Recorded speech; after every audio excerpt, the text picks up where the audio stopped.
It's kind of quiet. The one carrying Yeah. the huge binder. We don't have a lot of the usual suspects.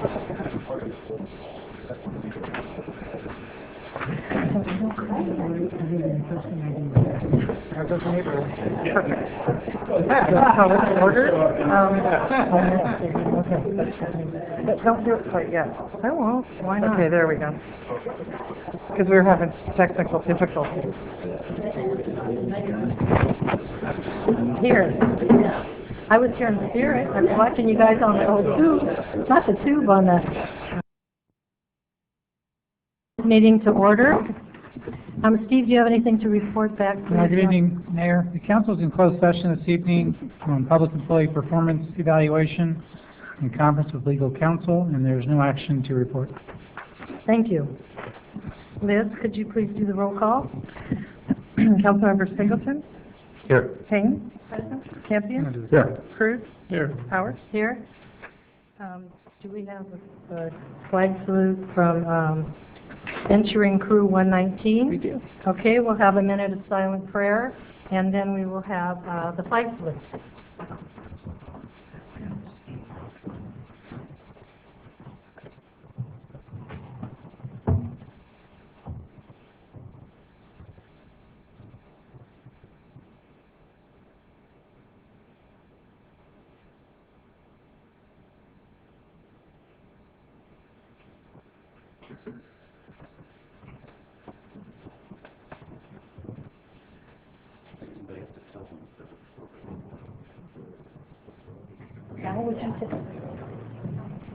Al, would you tell them we're ready for them, please?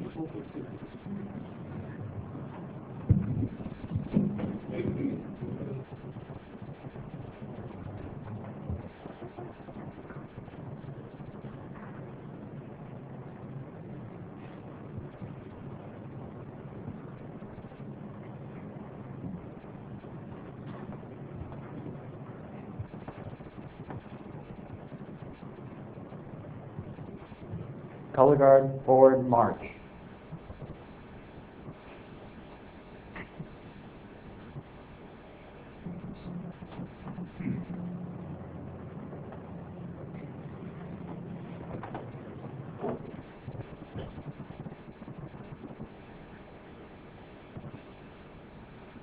Color guard, prepare to post the colors. May the audience please join me in the Pledge of Allegiance.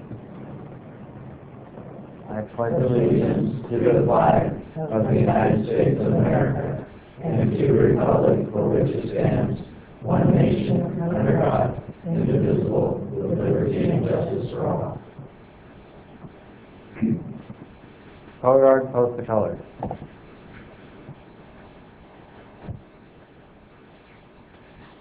Color guard, reform. Color guard, dismiss.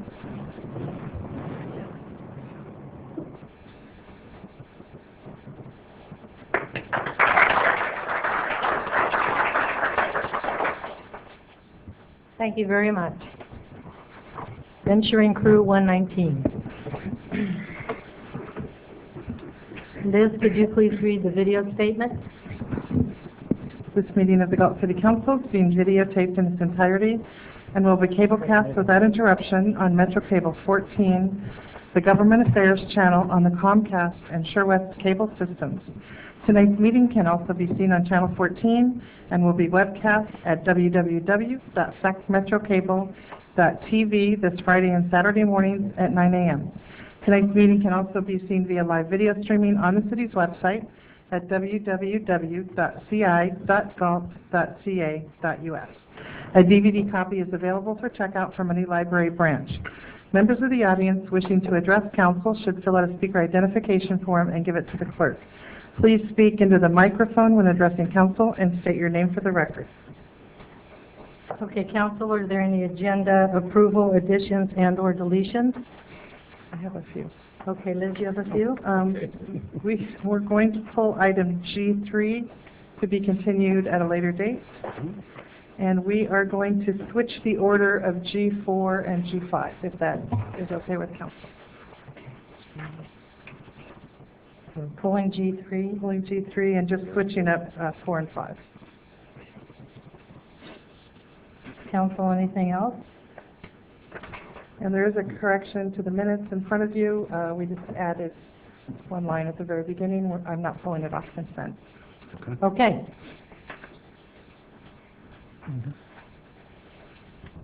You're going to have to bear with me. I've been gone for a while. We have a surprise presentation we'd like to do, Council Member Vice Mayor Singleton and I and the Independence Day Committee. If you'd like to all come up here with us, come on. Yeah.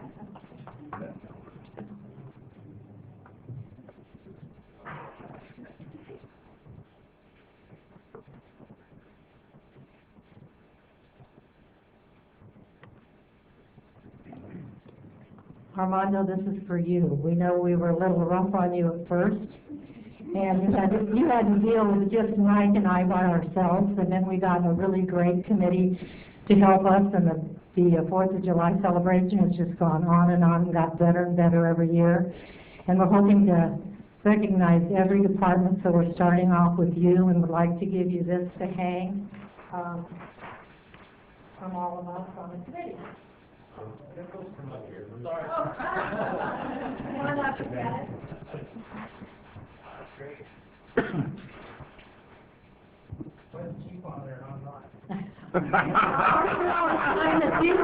Find one of you. You want to come up and say something, or no? Yes, no, so. And if any of the committee wants to say anything, that'd be great too. Well, on behalf of the Parks and Rec Department, I really appreciate this. This is great. It'll look great in our office.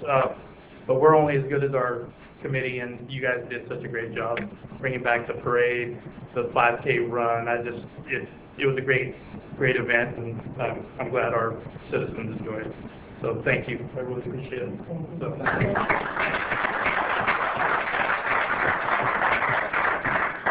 She wants to see his picture. We got that. Anybody on the committee want to say anything?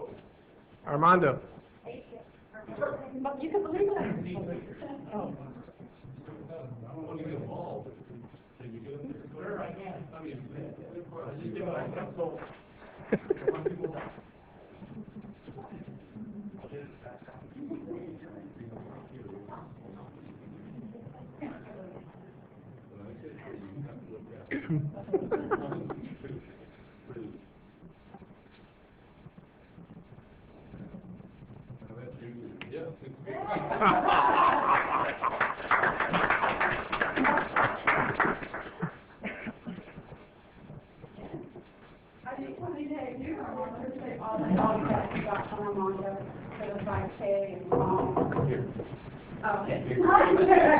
Come on, Sharon.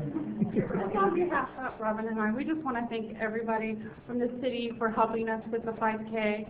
It turned out to be a huge success, and we're excited about doing it again next year, and hope we have the same participation and even more volunteers and more runners. So it was really something that really touched our hearts, and we want to keep Kevin in our memory and other fallen officers and service providers. So we are really excited to keep going with our project. So we hope you guys all embrace us in that. Thank you. Great first step. Something about the parade? Yeah, thanks Armando for all your help and your openness to listen to all the different ideas and so forth, and hopefully it'll be getting bigger and bigger as the years go on, but appreciate all your help that you give. Thank you. I don't have that much room.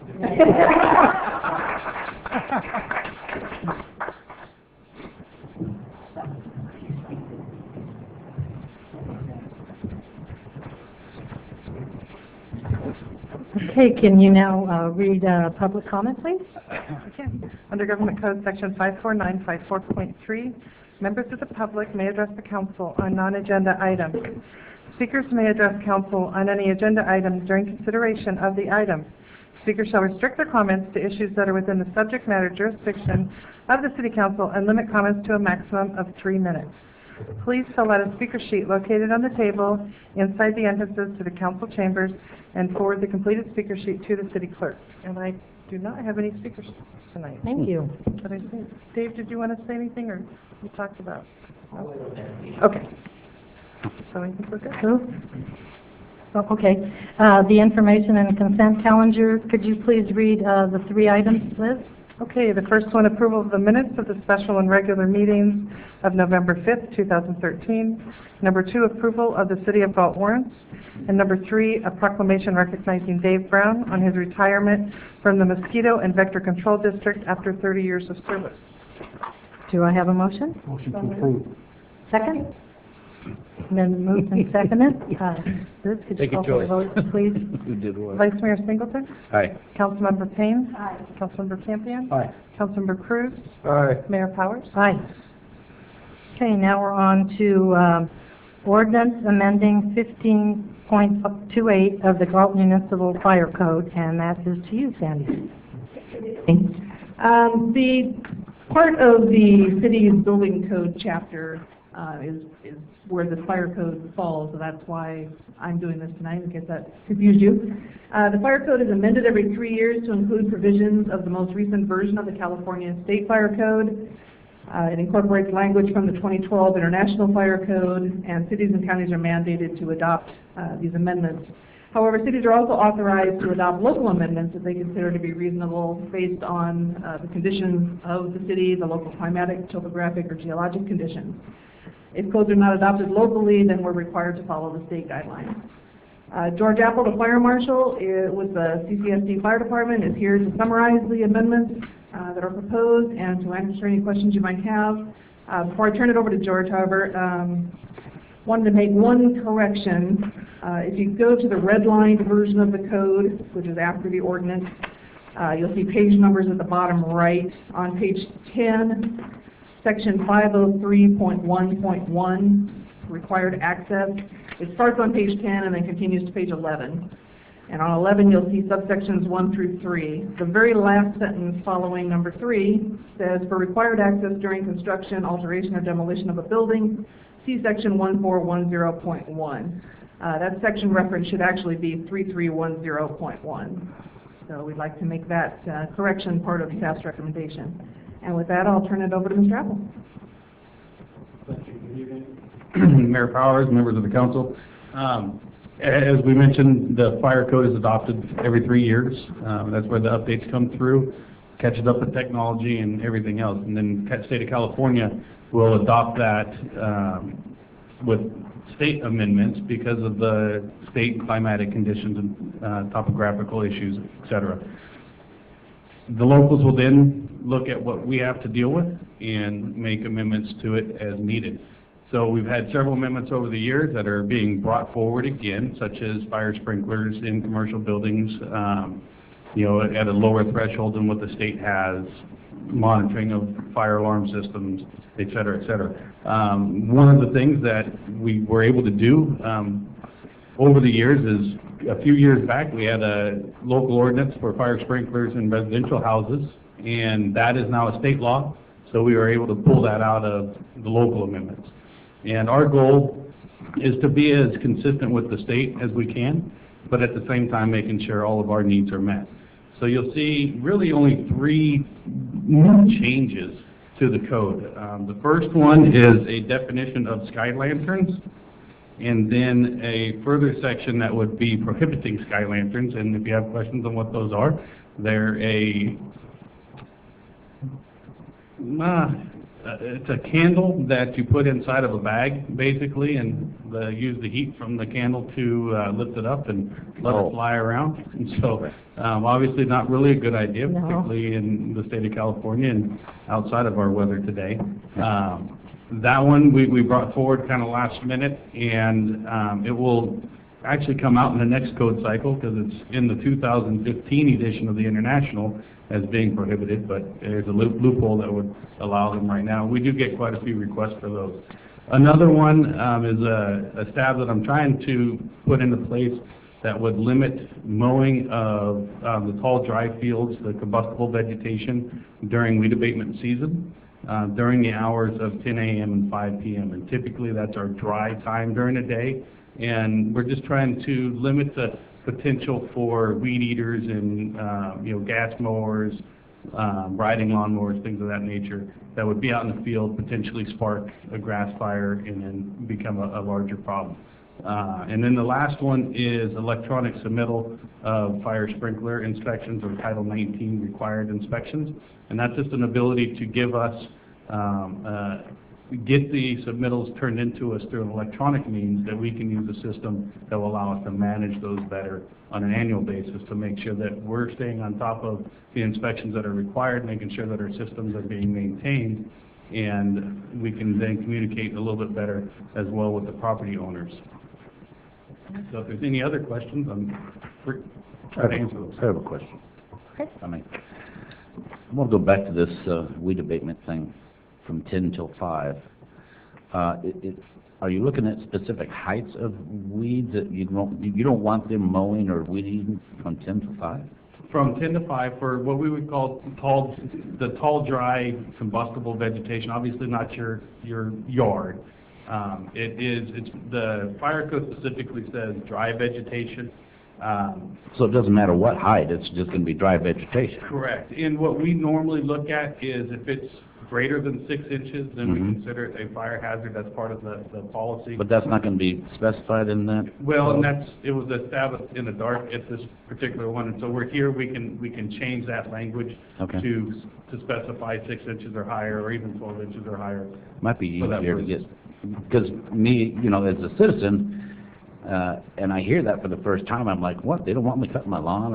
Or what about a home that's been foreclosed on that has had nobody mowing, and now it's 6 inches or higher, and we can't take care of it until after 5 o'clock or before 10, and you know how fast things move when they foreclose on something. Correct. So, and we can, Sandy and I had that conversation. We can certainly change that language and add in a height restriction to that. Okay, it was just, when you read to me, and I just, wow, really. Absolutely. Thank you. Along those same lines, George, where did this come from? I'm just curious. Are there other jurisdictions that are employing this regulation? There are several that are like in the foothills. It's a CAL FIRE requirement. If you get up into the Amador area, the Stanislaus area, up and around there, there's, to my knowledge right now, none in the Sacramento County.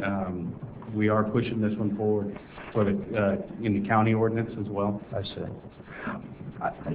For purposes of the city, because there's a few vacant lots in the city, but most of these are relatively small.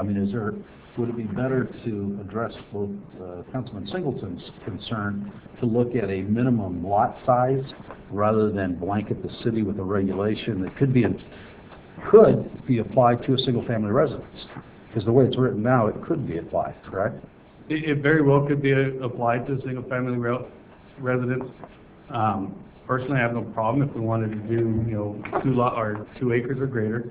But keep in mind, the hazard that's associated with that single-family lot, specifically when you start dealing with a foreclosed home, somebody goes in that backyard with a weed eater and sparks a fire, there's a potential of that going into the neighbor's yard just as easy as that 2-acre lot. So the idea is simply to limit that time frame so that they're mowing it either in the morning or in the evening when our dew points are higher, when the humidity is a little bit higher, and there's not that chance of that random spark from a blade hitting a rock in the yard.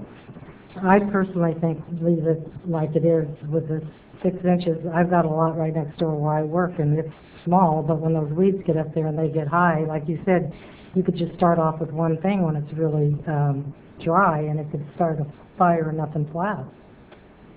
Personally. That's one more thing.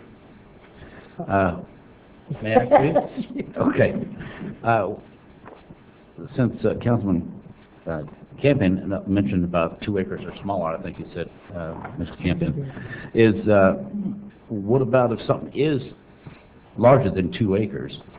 Do you think it would be an issue, or is it an issue if they disc the field as opposed to mowing it with a lawnmower?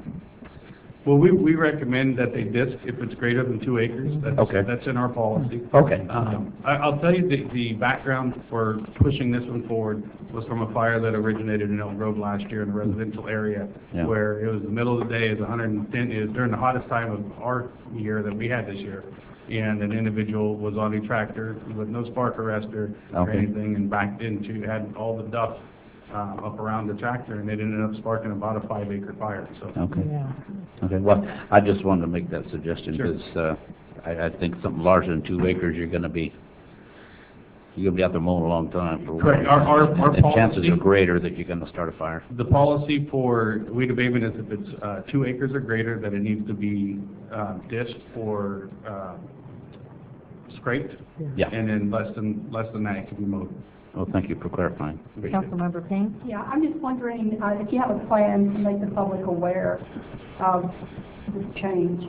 What we do on an annual basis, we do a outreach, if you will, with the Galt Herald as well as the Elk Grove Citizen, and they do in their lawn and garden section an article about weed abatement. We typically do that in the first part of April to get people ready for it. It could maybe go out in the city thing, list that goes out, you know, every. In the newsletter? In the The newsletter, yeah. newsletter, right. Yeah. Right. And one of the other pieces, when we send out our weed abatement notices, we will add this information into that to make them aware. Yeah. Yeah. I'm kind of satisfied with everything this too. I am too, and I'm happy that we're proactive on that, because I know it's been a problem around here for a while. It's getting better, and I'm kind of leaving it the same way. How about you, Councilmember Cruz? I agree, leave it as it is. One more question, George. During the abatement season, do you anticipate a problem with everybody being able to complete whatever they need to complete with the new hours, the restricted hours?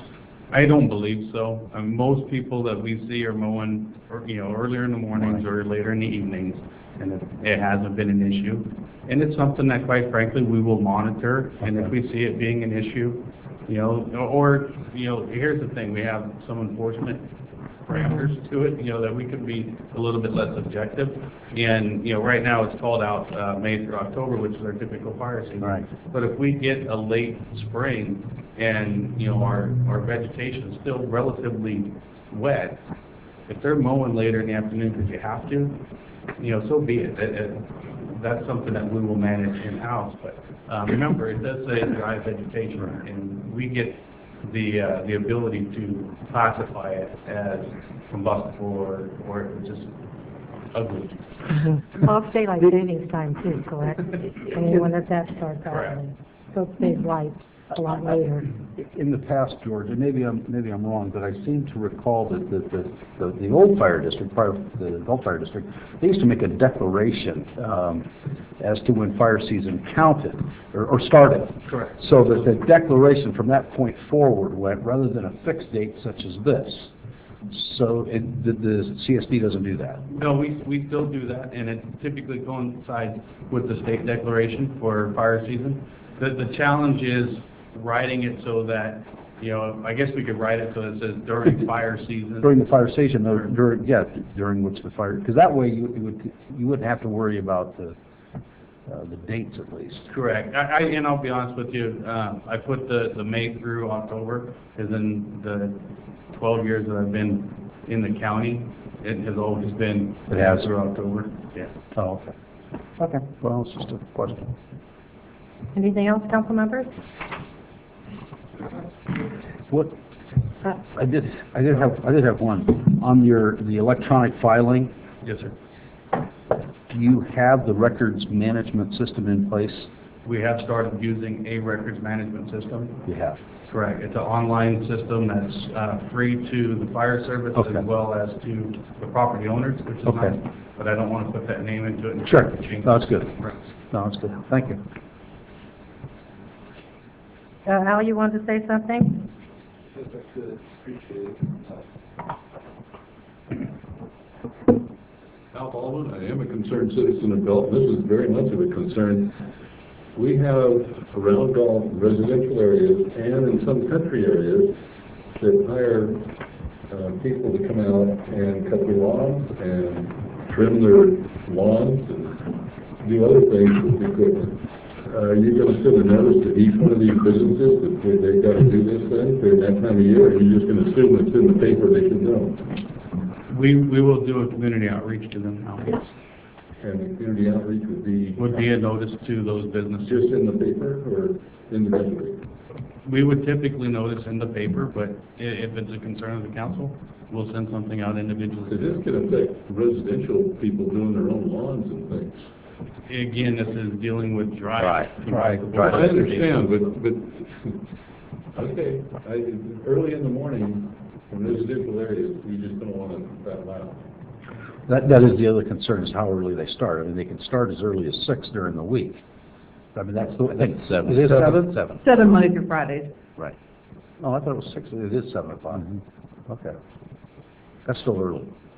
I just think the transparency should be for everybody. It should be big, not a little ad like that. I mean, half a page, if you can afford it to do it, but it's gonna have to be, people are not gonna know about this. And then you're gonna come back and say, well, you're in violation. I didn't know about it. Where would it come from? Just a thought, just a thought. Well, he did Don't you say, he send did, out- I'm sorry. Don't you send, but you do send out notices when it's gone to, didn't you used to send out notices? If it's a property that has been a past offender, they get a notice. If it's a new complaint, they get a notice. And then also, if you look at the violation section of the adoption that's in front of you, there's a process for the violation. The very first violation is not a citation for it. It's an additional notice that tells you that you're in violation of the code, and then we follow up with that. So it's not our intent to go write, a bunch of citations and spend extra time in court. No, but I meant, I didn't say citation. You do send them a notice saying, hey, cut your grass. It's like, then 6 months and, Yes, ma'am. yeah, that's just what I meant. And if I might, Mhm. and you did say it's at the enforcement officer's discretion. He's not gonna be going out 7 in the morning going, okay, I'm looking for the person that's not gonna be adhering to the new policy. Correct. Okay, that's all I have. Thank you. Thank you. George, one last question, George. For purposes of... Kurt Campion's always got one last question. For purposes of Mr. Baldwin's question, combustible fuel or combustible vegetation is defined in the fire code, correct? Yes. Okay, and that is the dead or dry vegetation. Okay, thanks. That's all. Pretty sure. Pretty sure. Okay. Do you want to read the recommended action, please, Lisa? Introduce and waive the full reading by substitution of title only of an ordinance repealing and reenacting Galt Municipal Code, Chapter 15.28, Fire Code, which includes the adoption by reference of the 2012 edition of the International Fire Code with errata as published by the International Code Council, and the 2013 California Fire Code based on the 2012 edition of the International Fire Code, including local amendments thereto. Do you have a motion? So moved. Okay. Corrections, as noted earlier. The one correction. As amended, yes. The amended. amended. So moved. Do I have a second? Both of Do them we have a did. second over there? Okay, Kurt? A call for the vote, please. Vice Mayor Singleton? Aye. Councilmember Payne? Aye. Councilmember Campion? Aye. Councilmember Cruz? Aye. Mayor Powers? Aye. Okay, now, do we have the strategic plan up there? Review. Did we highlight anything? Sorry, my mistake, my apologies. Can't hear you. Is your mic on? Yeah. That's Mike's, I need to remember to turn it on. Did not get the items highlighted, but if you want, under each item, I will go ahead and make a few comments on a few of the items that I think are of note. Okay, your punishment is, because you... Then I get to do it all right. You can go ahead. Actually, right. I think it was a little technological kind of a Yeah. Are you trying to bail him out? technology. Those are trying to help me out there. So the first item up on the screen is actually, should be economic development. Enhance economic Are we on the development. first slide? There we go. There we go. There we go, economic development.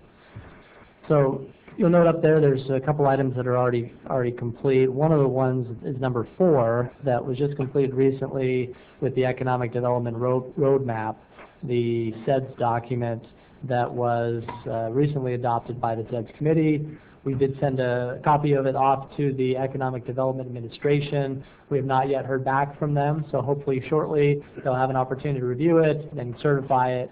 And once we get that official notice from them, then we become eligible to apply for various infrastructure grants and so forth, once we have an eligible a project for that. So we're in the final stages of that. We've done everything we need to do, and just, like I said, now waiting for Economic Development Administration, that's federal level, to authorize and approve that.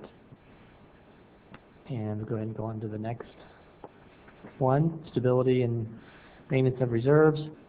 A couple items I thought I would note on this one. Item number 2, which is the Walmart. We all know Walmart permits have been issued, and if anybody's driven by there recently, will notice they are going very quickly. They've got 2 walls, almost 3-4 walls up. The sound wall's almost done.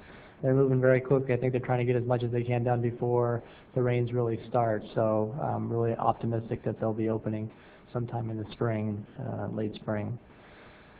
The next one is just a real update, is number 3, which is something the council gave direction for, which is the presented to the council for action recommendations for collection service extension and transportation agreement. We have had a meeting with Cal Waste. This was actually a couple months ago, and we are waiting for them to get back to us with some additional information and part of the kind of discussion and negotiation. So we're not necessarily in a holding pattern, but we're anxiously engaged with them and just waiting for some additional information from them to move forward. So we'll continue to apprise the council on that item. We can move on to the next page.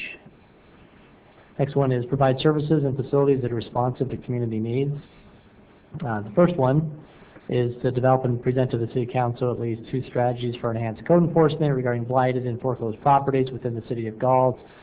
This is something we've been working on at the staff level. Now that our mayor is back, we're looking forward to having a follow-up meeting with Mayor Powers and Councilmember Campion to go over those ideas and then come up with those strategies that we can present to the full council. So we should be able to do that within the next several weeks. I think it's Thursday. Oh, you already have it scheduled? Yeah. It is scheduled for Thursday. There you go. You got it scheduled for Thursday. And the next page is improved community involvement and 2-way communication. Several, actually majority of items on this page have been completed. We still have a few that are outstanding that we're working on. One of the ones that we recently kind of knocked off the list, and that is still, I think, a part of in progress, but we've done quite a bit of work, and that is number 10, which is to revitalize and relaunch and promote the TIP 401 program, take full advantage of communication with the public.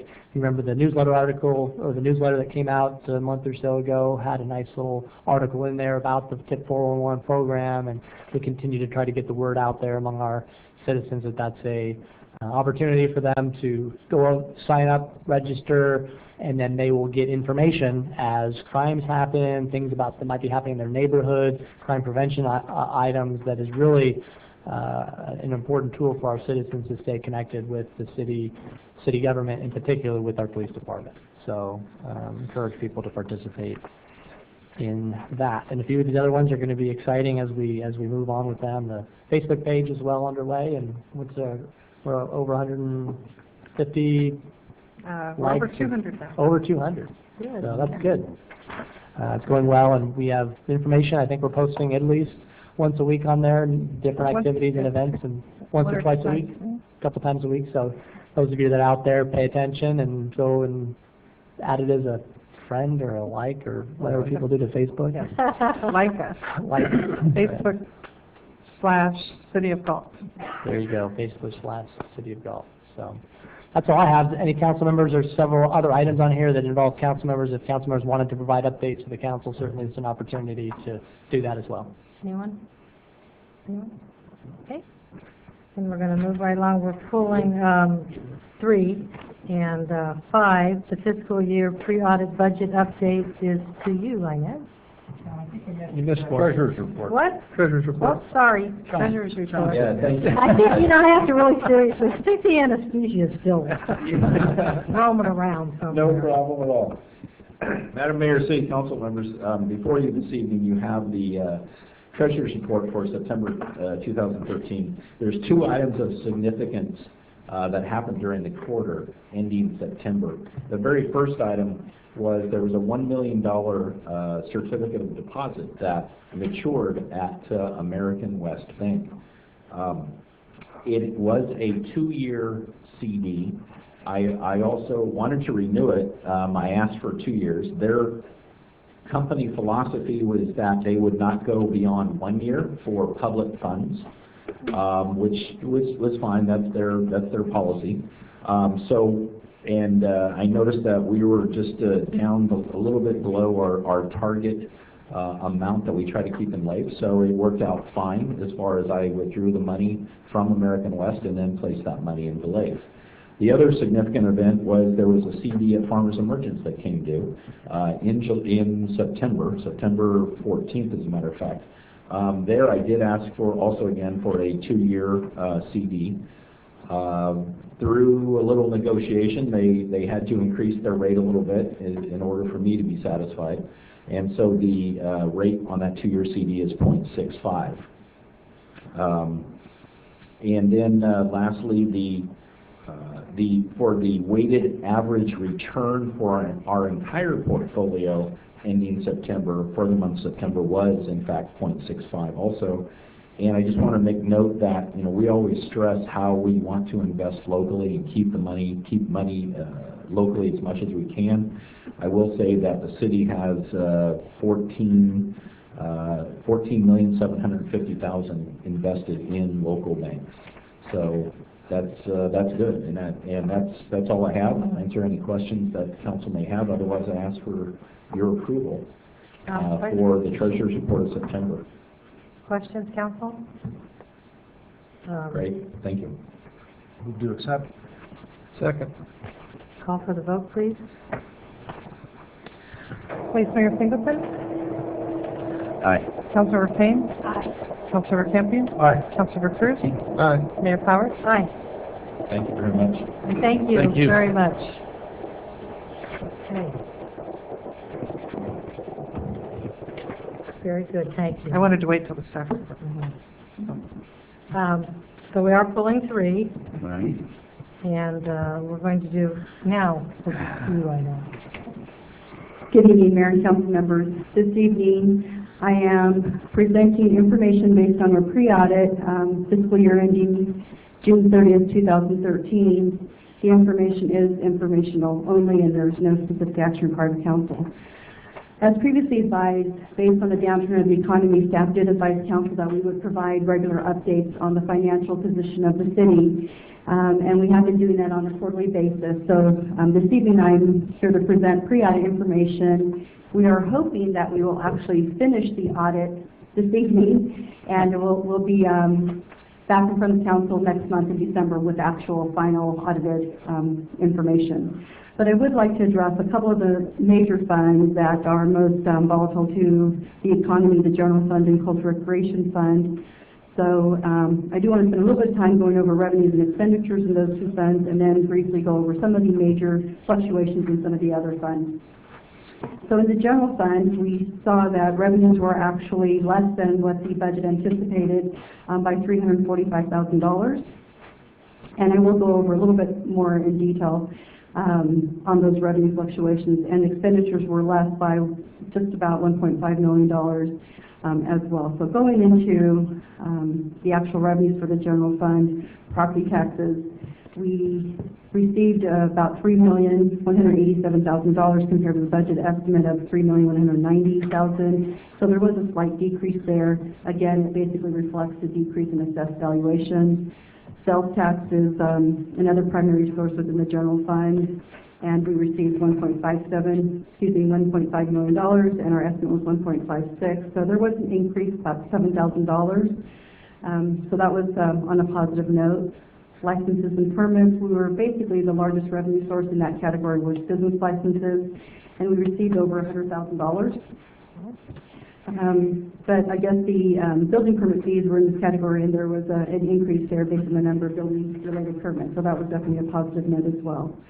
Fines and penalties, investment earnings, Parking citations are the largest revenue source in this category. There was a fluctuation where our revenues were about 44,000 compared to the budgeted amount, and we are currently analyzing to see if the amount that was budgeted is a consistent amount or if there was just a one-time downswing in those revenue sources. But there was a notable decrease in our interest income. Before we saw that, what the city treasurer did present earlier was Thank you very much. we had seen interest rate of return of 2%, 1%, and it has continued to go down, and we saw an average of just about 0.46% in the last fiscal year. So definitely there's been a downturn in the rate of return on our investment. Intergovernmental, there was a significant decrease there. The primary reason, however, though, was because there was a large community development block grant that was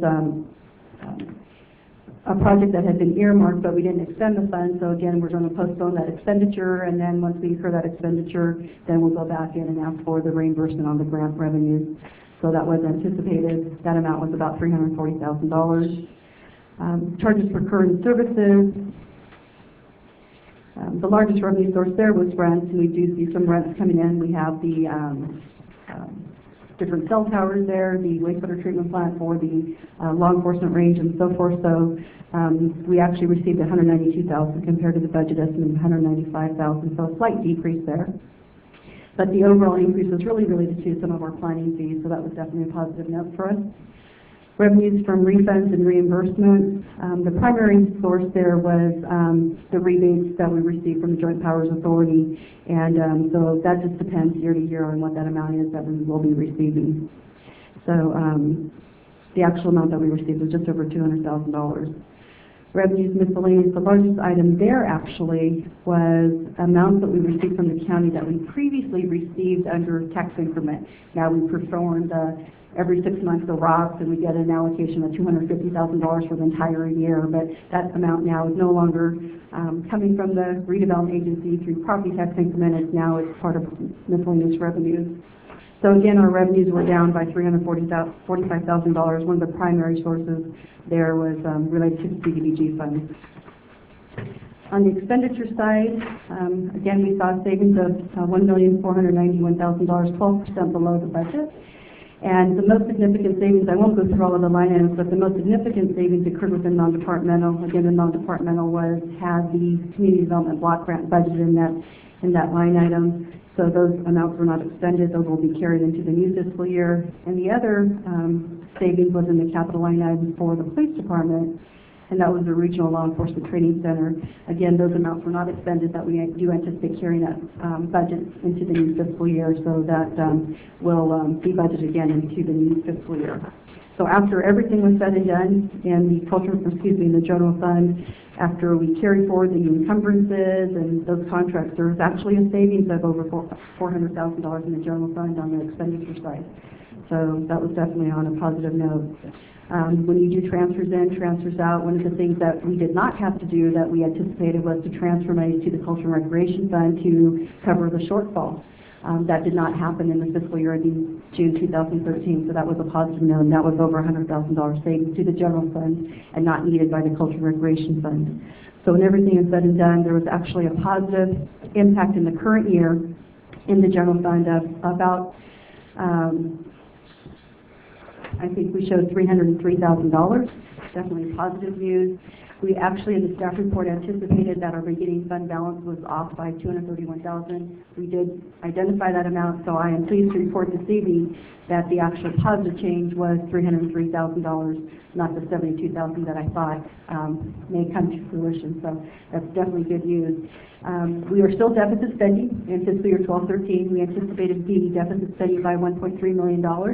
So the $300,000 is positive news, but it brings down our deficit spending from $1.3 million to just over $1 million. So again, that $303,000 is definitely positive news, that we continue to address that deficit spending. On the Culture and Recreation Fund, I do want to make a couple comments there. Their revenues in the Culture and Recreation Fund were higher than budgeted by just about $34,000. And again, the primary revenue source continues to be market revenues. On the expenditure side, we had savings in the Culture and Recreation Fund of $143,000, but once you take into account encumbrances and so forth, the actual savings will be $106,000.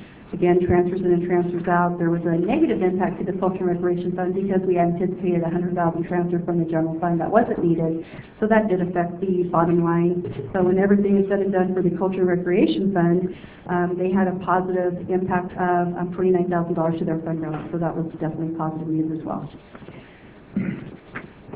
So those are my comments on those two primary funds, but I will go through a couple of the other funds briefly.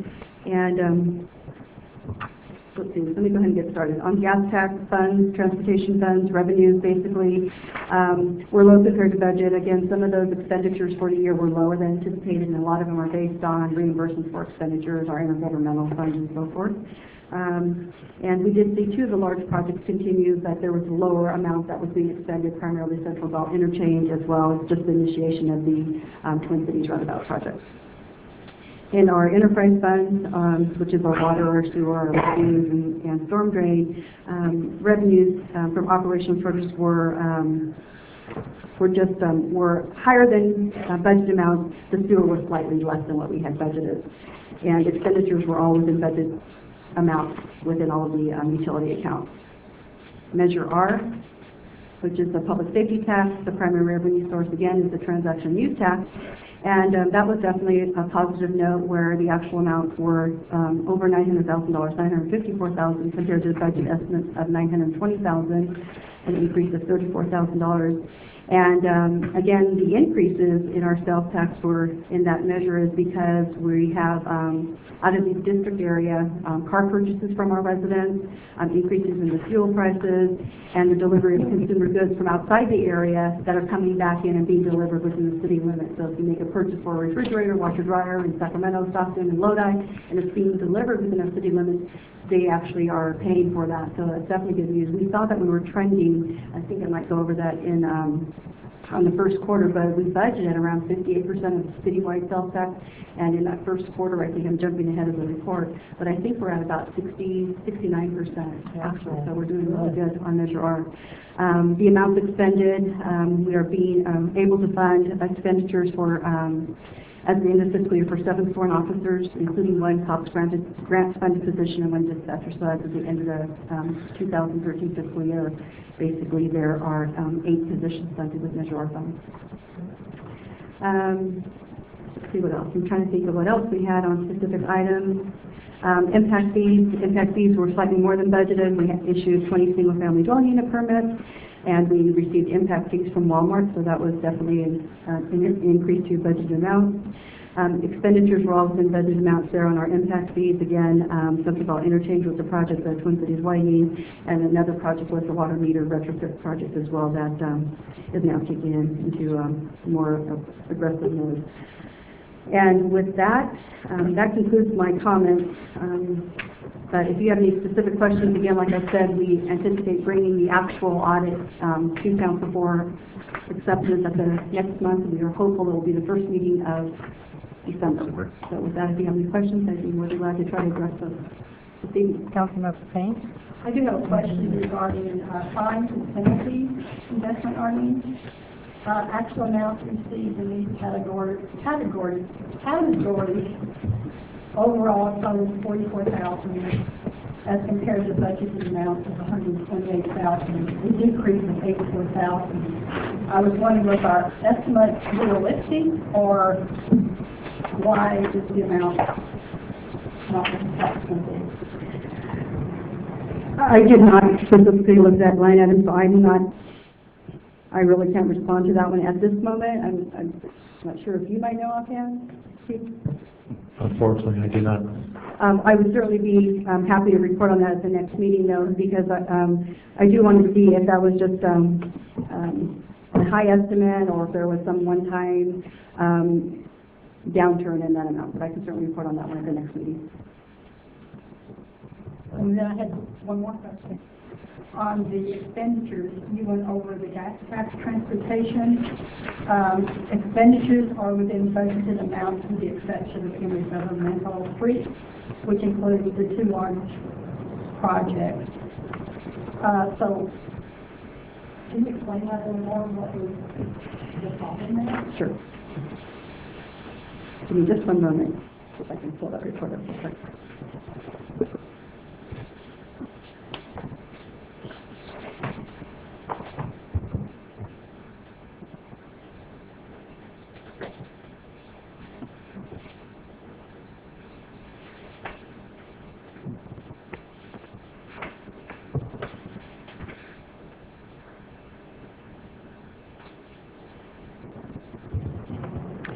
If you were to look at the actual expenditure for the fiscal year, and we actually expended $15,000 more in this project in intergovernmental streets.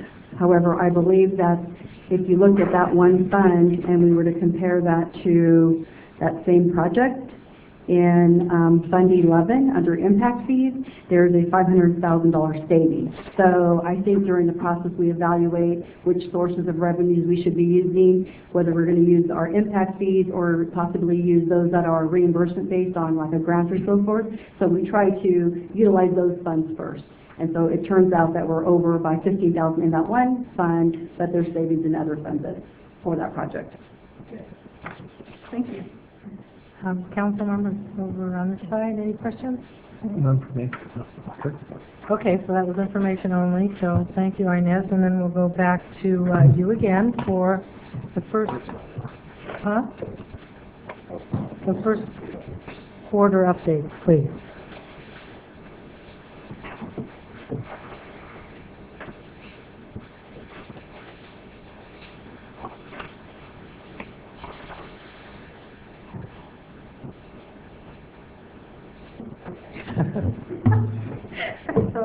It's in front of the last meeting. We switched them up. Okay, I thought I was reading the one.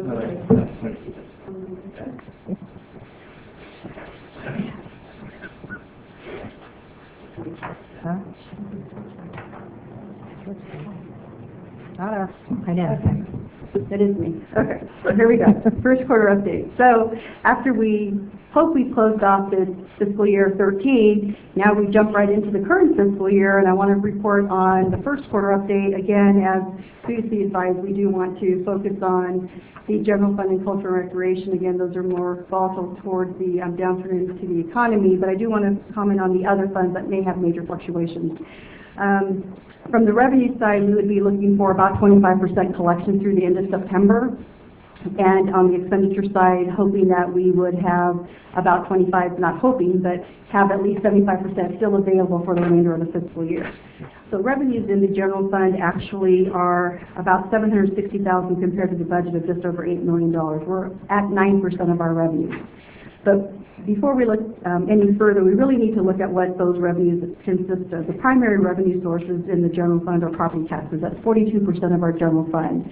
We know that the revenues in their property taxes, the first advance happens in the month of December. So there really isn't much alarm at this point because we haven't received any, which we haven't. But again, we continue to monitor the information that we do receive from the county assessor's office to see if our current budget looks close to what we expect that we will be receiving. So no alarm on our property taxes yet. The other revenue source that is a significant portion of the general fund are taxes, and our sales tax activity actually increased by 16% compared to the last quarter. Again, we're still trying to get a handle on some of those one-time adjustments that are coming through because we saw that again. But on the positive note, I guess, for the city was that there was an increase in fuel prices, which means that there's an increase to our revenue line items. The sales tax compensation, though, that's the backfill for our sales tax, and we only receive that twice a year. So even though our quarterly sales tax is on track, that sales tax compensation is down because we haven't received the first payment, and that's in December as well. On the transit occupancy tax, the code basically says that amounts are due on a quarterly basis, so they would be due in the month of October, but we do have one operator that actually remits on a monthly basis. So we were trying to get all of the operators to remit on a monthly basis. So the good news is that we have one of the operators that is actually submitting ahead of what the requirement is. So we want to continue encouraging that, and so that's on a positive note. Those are the primary revenue sources within the general fund. Again, if I was to look at interest earnings, though, it went down further since the city treasurer's here this evening, from an average of 0.46% over the last fiscal year to an average of 0.4%. So unfortunately, it continues to go down, but we're hoping that based on some of the information the treasurer has, that we'll start to see it flatten out at a minimum. So that really covers the heart of the major indicators for the general fund. On the expenditure side, our expenditures year to date are $3.7 million compared to the annualized amount of about 3.3. Our total budget is $13 million, so we have actually expended about 28% of our appropriations. Again, we would have liked to have been within the 25%. But again, there's some reasons for those items. We've seen in the general fund that all of the personnel costs have been within the 25%, with the exception of our medical insurance, because we pay 1 month in advance. So we would expect that that would be higher than the 25%. Let's see, there have been some other one-time items under overtime, but again, those are discretionary, so based on the seasonality of work, some of these items were incurred early on in the quarter, and so we expect that there will be a leveling off. Also, some departments may encumber a contract. So for instance, in information technology under the planning administration, they encumber the full contract already, but they haven't extended the funds. So it gives the impression that they are over budget, but in fact they aren't, just because they have encumbered that contract that's for the entire year. In the finance department, we've encumbered the amount for the contract for our independent accountants, the auditors, and even though we haven't paid them yet, we just wanted to reserve that amount within our line item so that way we're not spending it somewhere else. So I think that everything else within the general fund was really within budget amounts. There was no red flags that were raised in the general fund. In the culture and recreation fund, amounts collected year to date are $923,000 compared to the budget of $3.6, and amounts collected are right on target at 25%. So that's definitely positive news. On the expenditure side, expenditures are at $904,000 compared to the annualized amount of $773,000 and the budget of just $3 million, and we're right at about 29% expended. Again, there were some one-time items that I'll spend just a little bit of time going over those. Again, in the Cultural Recreation Fund, you're familiar with that. The largest revenue source is in the market revenues, and the market revenues comprise about 80% of the total Cultural Recreation Fund, and the revenues are at 26% of where they should be, so that's definitely positive news. On the expenditure side for the Cultural Recreation Fund,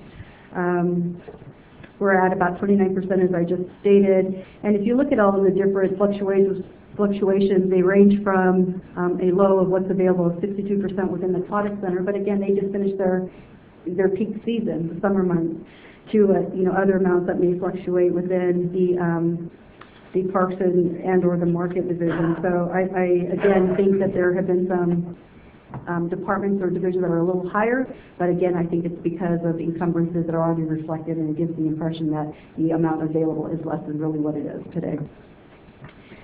I'm just trying to look at some of the other funds that there was some activity. I didn't really see any huge red flags there.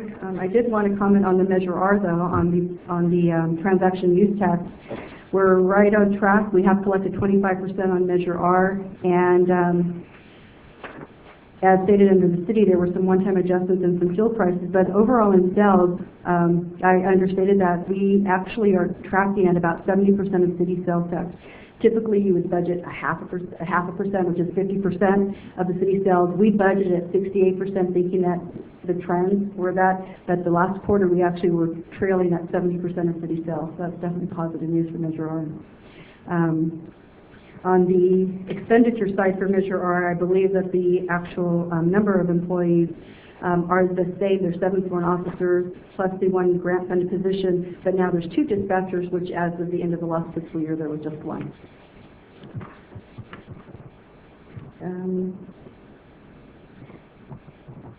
I believe that covers the major fluctuations. If you would like me, I could certainly go over more of the general funds or open up to any questions that council may have this evening. Council members, any questions? I have a couple. Under investment earnings. Nothing. No. All right. Where it says fines and penalties are low compared to the annualized budget. The most significant revenue source in this category is parking taxes. amounts for parking citations are received monthly as collected. So is the reason that they're down because we haven't collected the money yet, or is this not having to write parking citations because we're just doing some great, or is it just a county thing? You know, I'm not that familiar with this item. We look at it more from the statistical analysis, and actually at the last department head meeting, we asked departments to take a closer look at some of the revenues expenditures, so that way we could report that back to council. So it's a short notice, so I'm not sure if the chief actually has I think it's just an accounting thing that you do.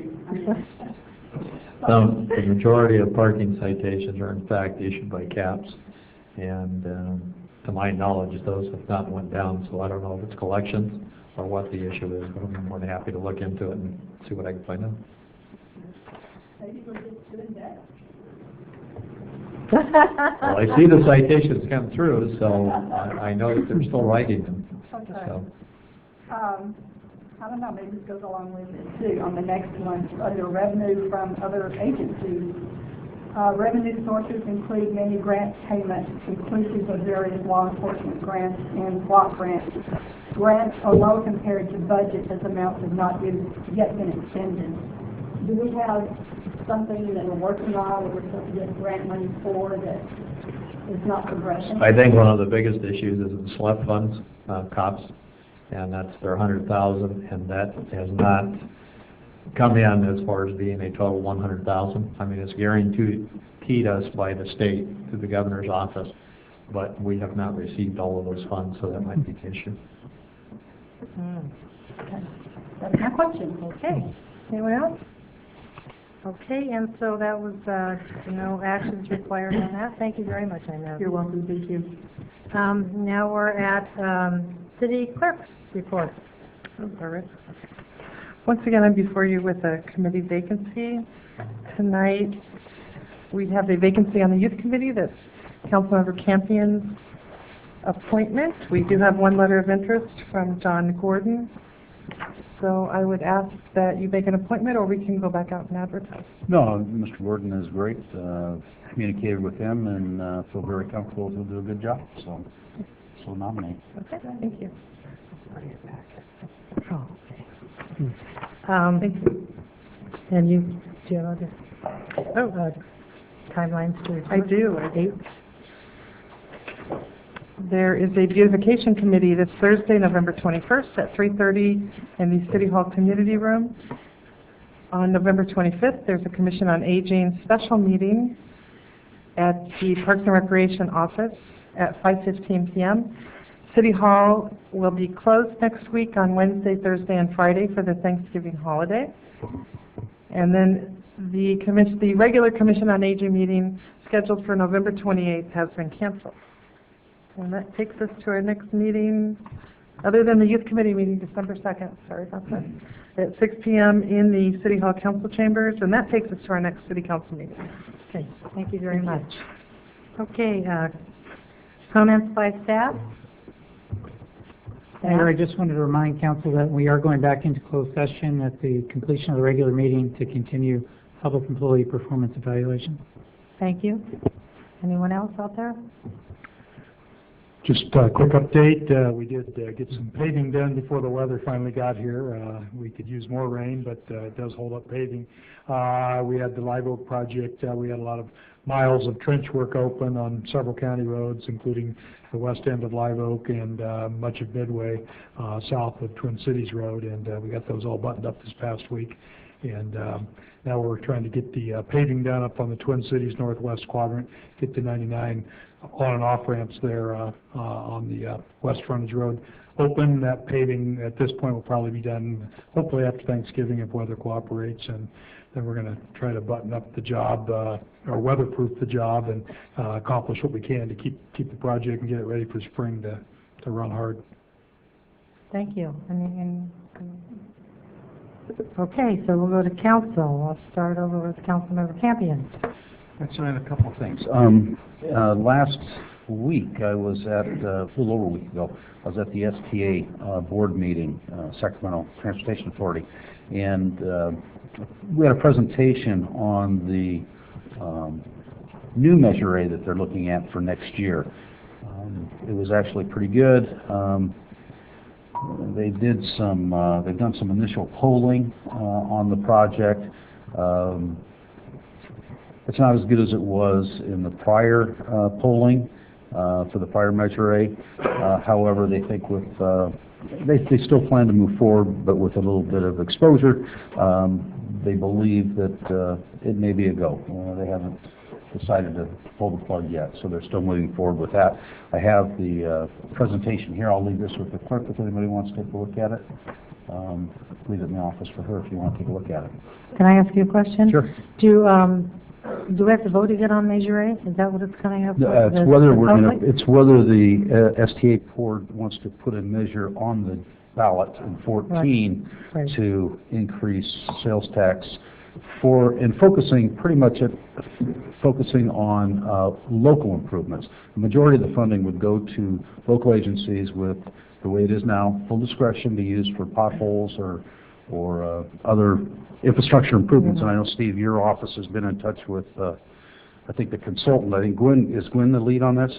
Yeah, so I know that, and I haven't had a chance to talk to her or you on what that is amounted to. Right. They're looking at what would become an augmentation to the current Measure A of an additional half-cent is what they're looking at, and polling and determining if there's voter support. Right. And it does have the potential. They are focusing about 60% of the funds would be fix it first before we start building more interchanges and adding more lanes of roadway or new roadways, that they would focus on rehabilitating and maintaining what's already out there, because the voters have told us that's their #1 priority.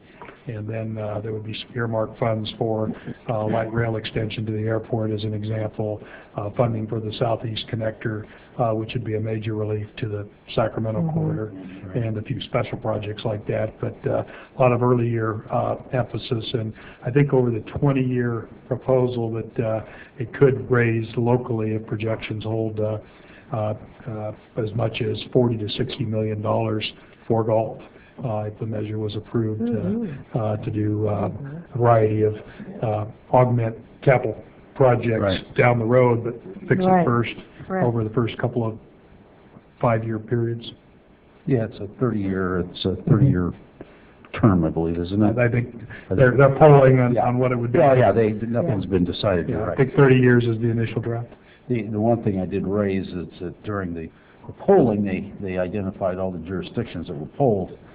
Galt was not polled. Apparently, we weren't a statistical significance. So, we're going to have to do something about that. I did take their money. Yeah. Yeah. I'll take their 40 to 60 million. Right. Anyway, so I have that in case any council members want to look at it. Other thing, I attended the National League of Cities last week. I have some information I want to go over with staff, but just real quickly. It was a very good meeting. They had a number of different topics. And one of them I found was very interesting. It was for lack of, there wasn't much on the morning. It's mobile vending goes mainstream. And it's basically a model ordinance that they looked at a number of different cities. And it's a different view than what you typically think of as a mobile vendor that we see around town. Anyway, so just some ideas. There was some information that I'll bring to our meeting on Thursday regarding code enforcement. There are some firms out there that do a lot of legwork for jurisdictions at no cost because they get paid on the back end. So, and I'm not sure where Rusty or community development is in that area, but there is some information I picked up that I think could be very useful. Lastly, and I haven't had a chance to talk to Jason about this, but I was surprised at the impact that the Affordable Care Act, what the potential is on the city.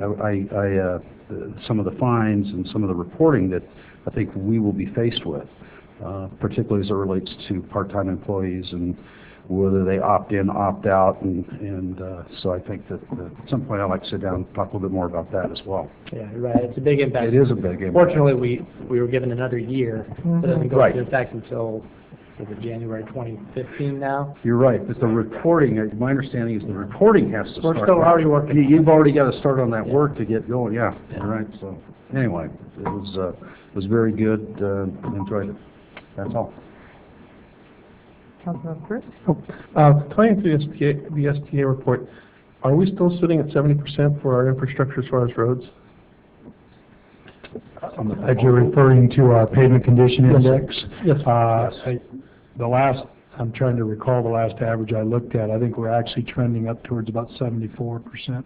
The reason why I ask is my last SACOG meeting, it was actually phenomenal to see that the majority of the cities in and around Sacramento County are below 70%. They're at the at-risk category. So it's like, wow, Liberty Town's doing this good a thing. Sitting in the STA Professional Group Committee, which is, directors and city agency staff, as we're talking about Measure A potential, and setting a threshold as a target that you have to meet that before you can take funding out of the Fix It First pot and put it into a capital project. You have to be able to meet that threshold. And we've sort of been trying not to smile because we're already there, basically, at the threshold that's being proposed, and that gives us some additional flexibility. But we're well ahead of many of the cities in the county, in the area, as far as that pavement condition index. Knock on wood.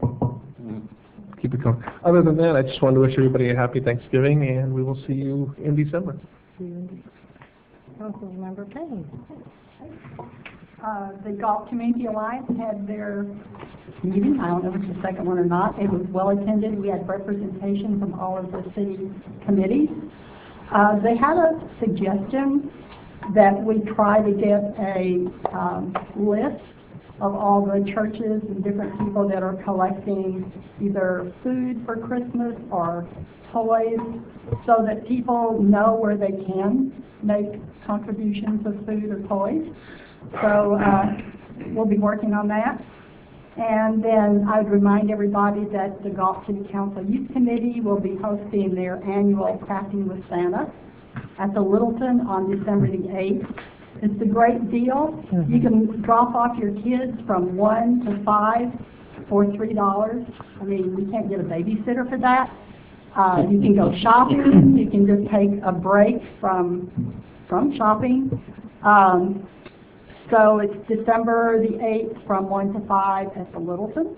And the theme this year is Christmas Around the World. Well, that's a good one. Ms. Payne, can you tell us how much that has increased from it when it originally started to what it is now? A bunch. Last year we were overwhelmed. We had planned for about maybe 50 kids, and we had over 120. So, and I'm glad you brought that up, because this year we are going to put a limit of 100, so we know how much food to buy. I went back and forth to the stores about 50 times to keep replenishing things, so there will be a limit of 100 possible kiddos there. Can I say a little something about the toy distribution and all that? Yeah. The chamber did put out one, and I don't know if you've seen it, but the police department, the fire department, the school districts are all collecting toys, and one of the churches I know is New Hope Church. That's some that I've seen. Great. I'm hoping that we can get our local newspaper to maybe find a spot in their paper to publish that, so people will know where they can make their contributions. They're always very good about that. I can say that from experience. Yeah. Vice Mayor Singleton. Thank you. And I just wanted to mention with Councilman Payne and this Santa network here, is when I started helping her out, I think that's one of the first things you asked me to help you with was security on that, I believe. And I think their limit at that time was like 30 or 35 kids or something like that. And so every year that I hear about this, because I'm not able to be there sometimes now, is that it just increases more and more every year. It is a great thing. Well, and kudos to our high school students, because Absolutely. we had 70 of them that came out, and I don't know what we would have done without them last That year. is great. That is great. Speaking of high school, we got They're still students here. in the back here. What school are you guys from? So how you doing so far? You staying awake? Okay. Well, we're glad to have you here. I'll finish my comments real quick. Along with Miss Payne this last weekend, we attended a pancake breakfast at the New Hope Church. I didn't hear you mention that. I figured you would. Oh, okay. I got there late, but maybe she can, I heard it was real busy earlier. I got there at like 9:45 or something, but I heard it was very busy in the beginning, when it started at 9 o'clock, correct? And they gave out a lot of turkeys, too. That was the other thing. You could have breakfast and, Nice. yeah. And they had baskets.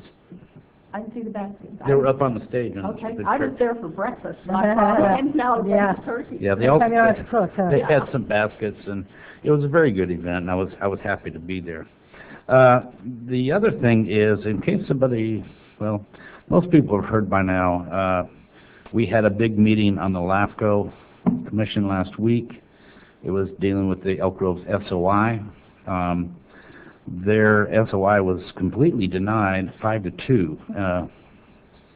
Some may not know what SOI is. It's sphere of influence. There were several reasons why it was denied. First of all, the LAFCO's, one of their main things to do is to preserve ag land, farmland. There was some controversy over infill within the city limits that they've already got within their city. And there was, one of my concerns was water in our aquifer and the MSR report. But anyway, if you weren't sure, yes, it has been denied. And that's about all I have, and have a great holiday. Please be safe.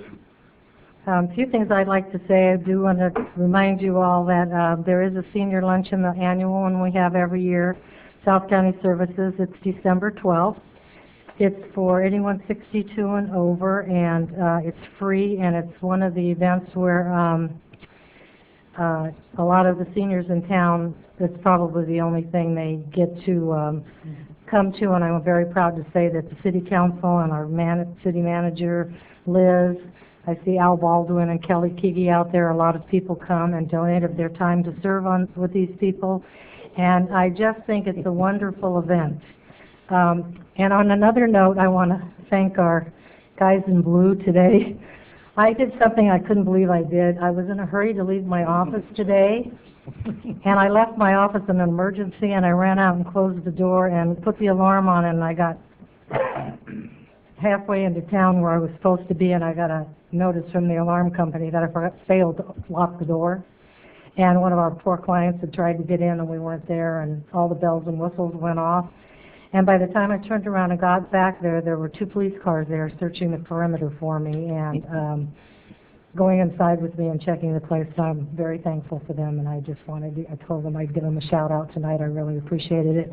And I don't think they knew who I think I was. I think they just thought I was that crazy lady that forgot to lock the door. So I wanted to thank them very much. Cat lady. And on another note, I want to say how proud I am of our council. When you hear them up here all the time, they attend a lot of meetings in town. They go to a lot of meetings out of town. They give generously of their time. And there's a lot of events that happen all through the year all around town. And you usually see all 5 of us there. And I think that's something that hasn't happened in a very long time. And I want just to say that I'm really proud of these people that I work with up here, and I'm very proud of all the dedication that you do for the city, because it's apparent and it's been spoken about, and just keep up the good work. And on that, I want to wish everybody a happy Thanksgiving, and we'll see you in December. And we'll adjourn. And we'll adjourn to closed session.